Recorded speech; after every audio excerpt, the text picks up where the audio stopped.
What up, Fight World? It's your boy Ego, and I'm back with some more boxing. Now I'm all ranted out.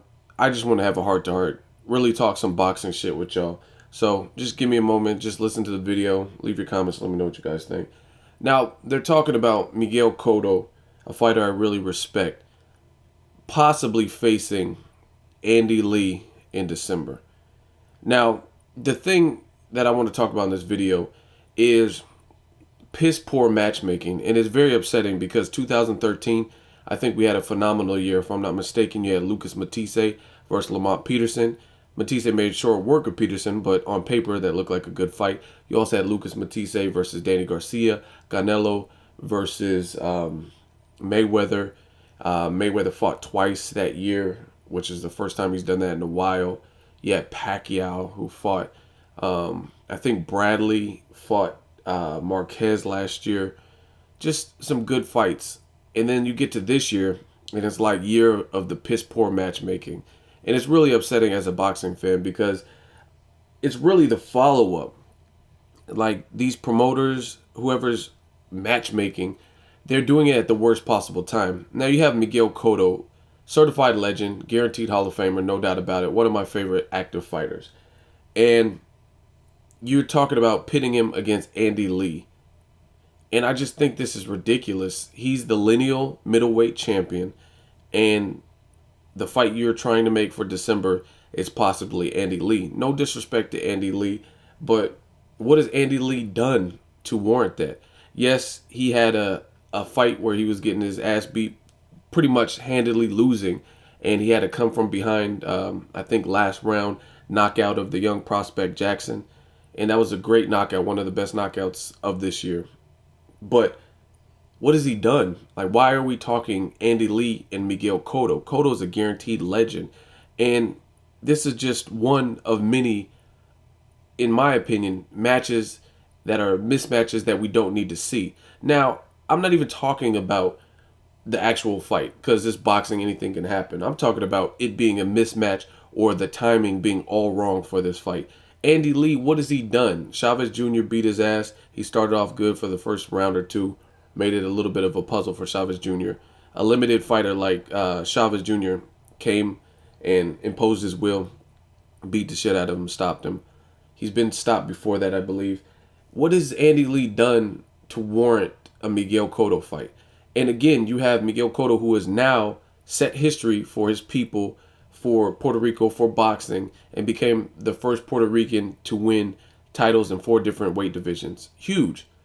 And you want to follow it up with an Andy Lee like fight? It's almost disrespectful to Miguel Cotto's fans.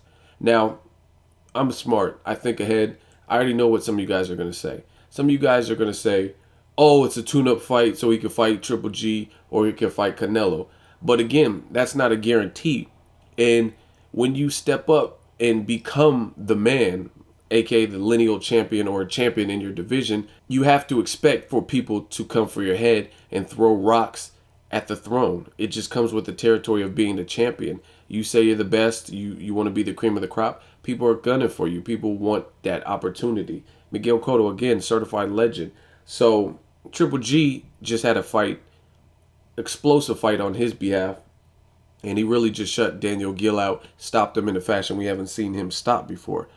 And at the end of the fight, he said he wants to fight Miguel Cotto, somebody who technically is in his division.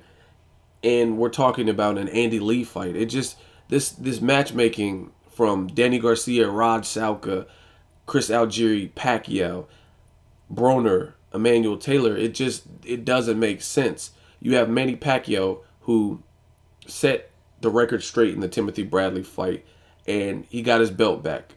And we're seeing him defend his belt against somebody who's a division under him, meeting him at a catchweight in Macau, China. You have Danny Garcia, who kind of took tough test after tough test, had a very tough schedule, overcame all of that, even what was supposed to be his most difficult challenge, which was Lucas Matisse. Then he had a tough time with Herrera. Now we're getting a fight that nobody really wants, nobody really beckoned for in Rod Salka after the Herrera bout. He's not rematching Herrera, doing the true champion thing. He's also a lineal champion. And you got Broner fighting Emmanuel Taylor? What has Emmanuel Taylor done as far as his brand is concerned that is putting him in with the bigger name? Whether you think Broner's limited or not, he has a name in the sport, and Broner's called out a lot of notable names in the sport. Now we're talking Miguel Cotto versus Andy Lee. It just doesn't make sense at all. Like, why is this even being recommended? And again, Miguel Cotto is the lineal champion. And I don't doubt Miguel Cotto's skill. I don't doubt his heart. But his handlers, his promoter, whatever the situation is, this is not a fight that should be happening or even being discussed. What has Andy Lee done? Like I said, he had a come from behind victory in his last fight. And now all of a sudden he's going to get a potential Miguel Cotto fight when you got other people who are starving, like Triple G. They're starving to get their shine. They're starving to prove their worth and say, hey, I'm the best at middleweight. Nobody can see me. Triple G wants that opportunity. He wants to become a big American star. So does Abel Sanchez. But they don't get that opportunity because Andy Lee might get it. It's just like these are fights that we don't need. Andy Lee, Cotto beats Andy Lee if he does a Delvin Rodriguez. And what does that do for Cotto's legacy? And again, I think ahead. I know how some of you guys are going to think. The diehard Cotto fans, and I'm a diehard Cotto fan to be honest. I really like Cotto. He has probably one of the deepest resumes in the game, win or lose. He has fought everybody. You know what I mean? Same thing with like guys like Shane Mosley. You can't really dispute their resumes. Their resumes are thick. They're very deep. And I respect Miguel Cotto a whole hell of a lot. But again, I don't think this does much for his legacy. And again, I think ahead. I know how some of you guys think you're going to be like, oh, Miguel Cotto's small for middleweight. If that is the case, you've already dethroned Sergio Martinez, who is the lineal champion, set history, go back down in weight. If this is not a suitable weight for you, don't hog up the belt and hold the belt hostage if you're not capable of fighting not even just the best, but a good name at middleweight. Why are you defending against Andy Lee? Possibly. It's not set in stone or anything like that. To me, it just doesn't make any kind of sense. And I hope, even the Timothy Bradley fight, I respect Timothy Bradley and Cotto, and it could be a good fight. But why would Miguel Cotto have a belt at middleweight and then be pulling up a guy off of a loss who just lost to Pacquiao to possibly fight at a catchweight? I told you I wasn't into that fight either. Not that I don't like both of the fighters or I wouldn't watch it because I respect them. It's just that doesn't prove who's the best at middleweight. And again, if you're not going to fight the available challenges, the talent at middleweight, then relinquish the belt, get rid of it, and go back down to 54 or whatever you feel is a comfortable weight for you.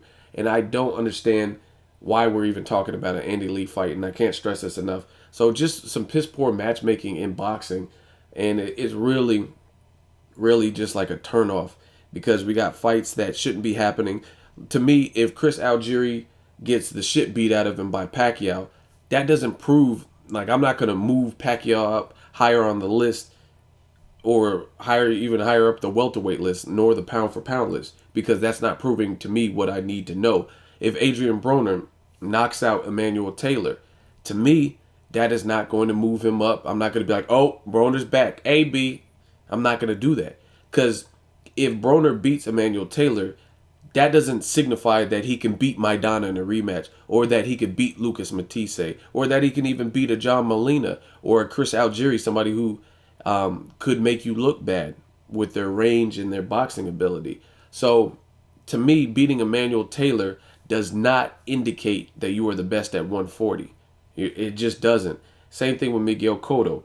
You're fighting. The worst part about these mismatches and these matchmaking fuck-ups is they're always in stacked divisions. Danny Garcia, Rod Salka. You're in or around divisions with a lot of talent. From 135, you got guys like Terrence Crawford. 140, you got guys like Lamont Peterson, Lucas Matisse rematches, Mauricio Herrera rematches. Or looking up, you can do a rematch with Amir Khan. You got Sean Porter. You got Robert Guerrero. You got a lot of guys with names, credible history in the sport. And you're fighting Rod Salka. Same thing with Miguel Cotto.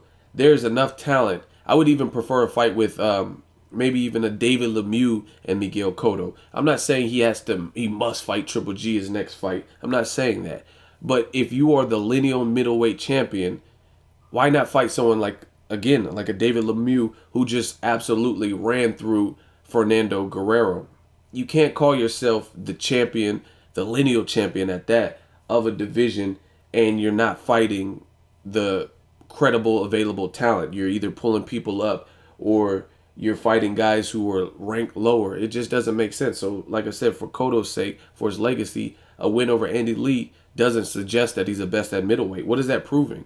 You know what I mean? It doesn't prove anything. I would, truthfully, over Andy Lee, I would like to see how Cotto does against a Daniel Gill, because I think Daniel Gill has a tricky style, and unless you have that Gennady Golovkin power where you're just gonna fuck him up and get him gun shy, then he's a tough customer. He's very hard to deal with, very herky jerky, and I would want to see how Cotto looked against a Daniel Gill even more than I would want to see an Andy Lee fight. It just doesn't make sense to me. So let me know what you guys think. Miguel Cotto, if he does fight Andy Lee, I think these are bullshit matches that the promoters are trying to use and force the fans to support. And I'm telling you, man, there's only so long people are going to support the bullshit. Straight up. People aren't going to keep supporting this fuckery where you got certified champions. And I'm not trying to discredit, because I respect Danny Garcia all the way to Miguel Cotto. But you can't be the lineal champion fighting this caliber. Like, how many tune-ups? Delvin Rodriguez was a tune-up. You're a lineal champion now. You have to step up to the plate. Not saying you have to fight Gennady Golovkin next fight. Not saying you even have to fight Canelo your next fight. But you got to fight somebody. You got to fight somebody that's worth the damn, that has looked good, that has impressed. Like I said, a David Lemieux. You got Curtis Stevens. He's had some rocky moments, like his fight with Toriano Johnson, but we know he has power. These fights all prove more to me for Miguel Cotto, and I think it also certifies his legacy. Even if he were to fight a James Kirkland coming up, I think that does more for Miguel Cotto as opposed to beating Andy Lee. It's like these promoters are cherry picking and trying to give these soft touch in like low risk, high reward, or so they think, but it's not a high reward because the fans don't respect it. Emmanuel Taylor and Adrian Broner, and if Broner shuts him out, it doesn't prove to me that he's the best at 140. And I think as a boxer, as a promoter, the goal is, it should be to weed out everybody and see who's the last man standing.